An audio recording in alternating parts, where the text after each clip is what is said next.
Le chaos règne au sein du caucus républicain à la Chambre.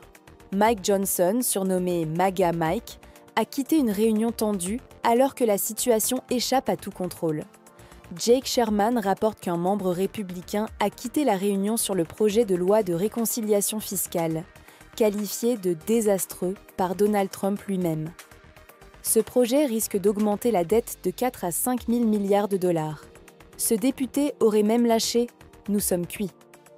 Le président du budget, Jody Harrington, affirme disposer des voix nécessaires pour faire passer le texte, mais plusieurs républicains MAGA s'y opposent ouvertement. 4 d'entre eux veulent à cette bloquer la loi en commission, ce qui représenterait un énorme revers pour Mike Johnson. En parallèle, le GOP essaie de présenter ce projet comme une tentative de retour au bon sens budgétaire. Mais en réalité, il inclut des coupes massives dans des programmes sociaux essentiels, Medicaid, les aides alimentaires, SNAP, ou encore le soutien au logement.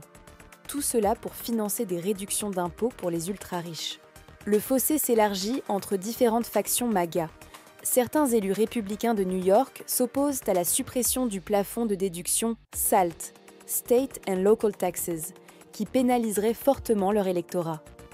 D'autres, comme Chip Roy, sont furieux de voir le déficit exploser. Ils dénoncent un système cassé et accuse ses collègues de nuire aux plus vulnérables tout en épargnant ceux qui pourraient y contribuer davantage. Au Sénat aussi, la résistance monte. Rand Paul et Ron Johnson annoncent qu'ils voteront contre un projet qu'ils considèrent comme irresponsable, car il creuserait massivement le déficit sans apporter de vraies économies. Paul propose d'augmenter le plafond de la dette par tranche de 3 mois pour forcer une véritable discipline budgétaire. Même les tentatives de langage politiquement correct ne passementent plus. Plusieurs élus parlent de « réforme » de Medicaid, tout en reconnaissant qu'il s'agit en réalité de coupes franches. Jason Smith, Bill Cassidy et d'autres essaient de maquiller cela, mais c'est de plus en plus évident.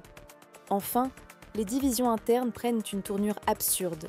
Max Miller, un élu MAGA, se moque de ses collègues de New York qui défendent le plafond SALT en les accusant de vouloir protéger les élites côtières.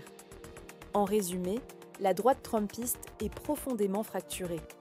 Si le projet est rejeté aujourd'hui en commission, ce pourrait être un moment décisif, peut-être même la fin politique de Mike Johnson.